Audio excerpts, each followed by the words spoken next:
အားလုံးပဲမင်္ဂလာပါကျွန်တော်ဘာမစ် crazy bike ကနေပုံမှာပြန်လဲကြိုဆိုလိုက်ပါတယ်ဒီနေ့ကတော့ကျွန်တော်တို့စမှုစာခွန်ကထုတ်ပံ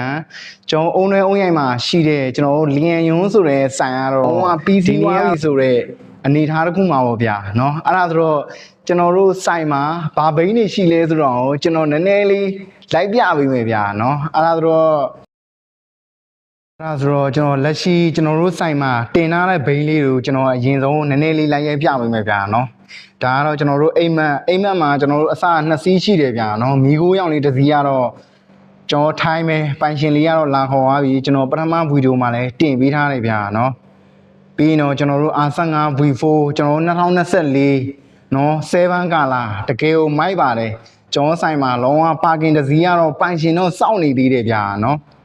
ပြီးကျွန်တော်ဒီဘက်ထဲမှာကြီးလိုက်မယ်ဆိုရင်လည်းကျွန်တော်တို့ Yamaha XSR เนาะကျွန်တော်တို့60 anniversary နဲ့ထွက်ထားတဲ့ကောင်နော်ဒီကောင်လေးတွေလည်းရှိအောင်မယ်ကျွန်တော်မြန်မာညီကိုတွေဆိုရင်တော့ဗျာနော်လုံးဝအသေးဆွဲလို့ပြောလို့ရတယ်ကျွန်တော်ကိုယ်တိုင်လည်းသဘောကျတယ်ပြီးရင်ကျွန်တော်တို့ CB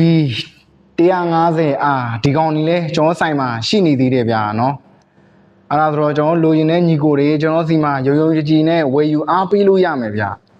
ဒီဘက်ထဲမှာတော့လုံးဝ PG1 နေနော်ကျွန်တော်တို့အသက်အရွယ်တခုမရောက်ခင်ကွာသိရမလားလုံးဝရွေးချယ်တဲ့ဘိန်းနေလို့ပြောလို့ရတယ်เนาะ PG1 ကျွန်တော်ကိုယ်တိုင်လည်းသဘောကျတယ်သဘောကျတဲ့အကြောင်းအရာခါမကုန်းအောင်ဘူးเนาะကျွန်တော်တို့တက်တောင်းတက်တာရှိတယ်เนาะညနေဘက်တွေဗျာကျွန်တော်တို့ကောက်မလေးပဲဖြစ်ဖြစ်เนาะတငယ်ချင်းတွေပဲဖြစ်ဖြစ်ကျွန်တော်တို့စုပြီးတော့เนาะနေဝင်စည်းစာကိုကြည့်ရမယ်ဘိန်းမျိုးတွေဗျာเนาะဒါမျိုးဘိန်းတွေကအဲ့ဒါကြောင့်တော့ကျောဆိုင်မှာเนาะ PG1 နေဒီကောင်တွေလည်းရှိနေသေးတယ်ဗျာเนาะအားဆိုကျွန်တော်အပြင်မှာရထားတဲ့ကောင်တွေကတော့ကျွန်တော်တို့ Yamaha Amat เนาะ Yamaha Amat ကတော့ကျွန်တော်ဆိုင်မှာလက်ရှိနေထားမှာเนาะ4စီးတော့ရှိတယ်ဗျာเนาะကျွန်တော်တို့အမဲရယ်ကျွန်တော်2026ကိုအပြာရောင် line ရဲနဲ့ထွက်ထားတဲ့ကောင်လေးပြီးရင်ကျွန်တော်တို့အဖြူရှိမယ်ကျွန်တော်တို့ပြီးရင်အနီရှိမယ်ဟိုဘက်ဆုံးဆုံးကောင်တော့ကျွန်တော်တို့ attachment ပေါ့ဗျာเนาะအဲ့ဒါဆိုတော့ကျွန်တော်ခဲရောင်လေးနော်ခဲဗျူလေးကျွန်တော်ဆိုင်မှာ attachment ဒီကောင်တော့ရှိနေသေးတယ်ပြီးရင်ဒီဘက်ထဲမှာကြီးလိုက်မယ်ဆိုရင်လည်းကျွန်တော်တို့ Honda Lead 2စီးကတော့လုံးဝပိုင်ရှင်စောင့်နေသေးတယ်လို့ပြောလို့ရတယ်ဆိုတဲ့အနေထားတစ်ခုမှာ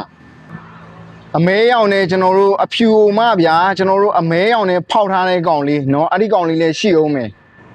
ပြီးရင်ကျွန်တော်တို့ weight 125 i နော်စမကီနဲ့လာတဲ့ကောင်ဒီကောင်လည်းရှိအောင်မယ်ဒီကောင်နဲ့ပတ်သက်ပြီးတော့လည်းကျွန်တော်စကားတွေနည်းနည်းပြောစရာရှိတယ်ဗျာနော်ပြီးရင်ကျွန်တော်တို့ weight 130ကျွန်တော် special edition လည်းရှိတယ်ကျွန်တော်တို့ UU လည်းရှိတယ်ဒီအလဲတွေကကျွန်တော်တို့ရွှေကွင်နဲ့ကောင်တော့လုံးဝ special edition အမဲရောင်ကျွန်တော်တို့အဖြူရောင်လိုချင်လည်းရှိတယ်